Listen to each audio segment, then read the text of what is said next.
Hey guys, Chris here. So for people that have been watching my videos for a little while or following me on my Instagram or on my Facebook know that I've got a blog. It's a blog that I started about 16 months ago, and it's something that I'm really proud of. I find it really hard to vocalize my thoughts and feelings, so I find it much easier to write it down. Now, my grammar and spelling's not great. But you may notice I haven't posted anything in a while. I've kind of lost my confidence. I posted a blog a little while ago that upset a lot of my really good friends, and I lost one of my really good friends who feels that she no longer wants to continue the friendship based on what I wrote. Now, I didn't mean for it to sound and come across the way that it really wasn't my best writing. So I don't have confidence in writing on it because I don't want to upset anybody again. So I thought that I would try and share with you guys and read out one of my blogs to get myself excited again about writing and not scared that I'm going to upset people that I love, because I'm really proud of it and I miss writing it. I don't have any confidence left in it. I posted this on the 20th of March 2013 and it's called Something a Little More Personal. Growing up can be hard enough with your hormones raging and body changes, but when you add into the mix you feel different to those around you, you have a recipe for disaster. I grew up in a small town in Tasmania called Burnie, a very loving and supportive mother, a father who loves me, and a stepmom who was like one of my best friends. But don't let the outer layer fool you, because it hasn't always felt this way. Add on top 2 twin sisters who were the light of my life and 15 years old, along with a 6-year-old sister that I feel I've missed out on so much of her growing up due to me feeling the need to escape as far away as possible. I had a childhood that some would envy and some would think that I grew up too fast. My parents divorced when I was 6, leaving me to become a very spoiled, stamp your feet kind of child. Learning from an early age how to play my parents against each other to obtain everything that I wanted, whether it was in the supermarket smashing bottles of pasta sauce over a chocolate bar, or in the toy store pushing displays over until I got the Power Ranger figurine I begged my dad for. I got it and I knew how to do it until I did. This all started to change when my mum met her boyfriend, who would later become the girl's father. He, and along with my dad's wife, were much harder to manipulate into them giving me what I wanted. This caused a lot of problems, as you can imagine. I was a boy who was not used to being told no, and when I was, it didn't matter the amount of screaming, stamping my feet, or saying I hate you, the answer would still be no. This was when I really remember having my first thought about boys and the impact it would have on my family and those around me.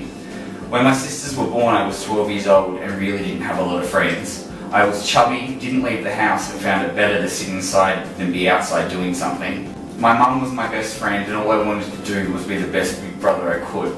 Mum and her boyfriend were having a lot of trouble with cheating and dishonesty, so for a lot of the time it was just me and my sisters and my mum. This would include me getting up with mum at nights to help feed the girls and change nappies. This was something that I became very accustomed to and loved. It felt like, strangely enough, the father figure to my beautiful baby girls, Ella and Jacqueline. This continued well into high school, where as they got older, my realisation that I was different became more apparent. I surrounded myself with girls because the guys wouldn't speak to me, unless it was to call me a faggot or a poof. I didn't play sport, nor did I have any interest in wanting to. I found comfort in acting and drama and spent most of my time in my bedroom watching TV shows about the people who seemed to be going through the same things as me. This is when I realised that not only did I have no interest in the things that boys were meant to, I had no desire for a girlfriend.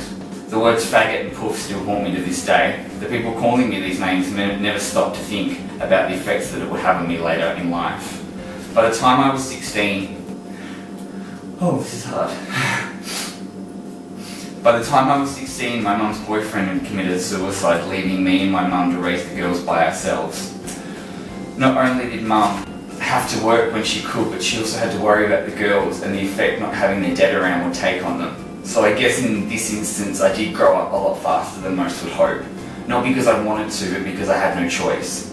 I'm not saying that I'm not happy with this because I wouldn't change it for the world, and it helped me in just a few years. Of course, at this time I was unaware of just how much it would help. I did all I could to help my mum. Sometimes I wished that I could have been and done more for her and the girls. I knew I was gay, and the thought of telling them at this point was something that I couldn't do. Growing up in Tasmania was many things, and accepting of the different was not one of them. I was bullied, threatened and beaten for just being myself. I share this part of my story. Not only do I still see this happen to my sisters and my friends, but I still receive the occasional voice message or email from someone taunting me about being myself.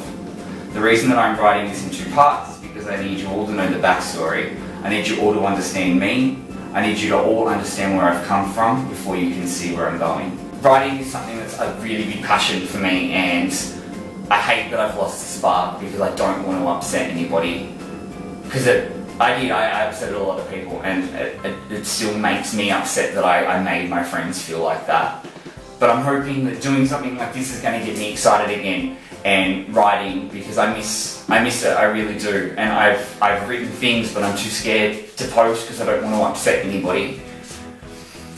Thanks for watching, guys. Don't forget to give the video a big thumbs up if you enjoyed it. All of my social media websites are downstairs. Hit the follow button. There's a link down to my blog as well, so if you want to see more of that, check that out. But until next time, guys, peace out.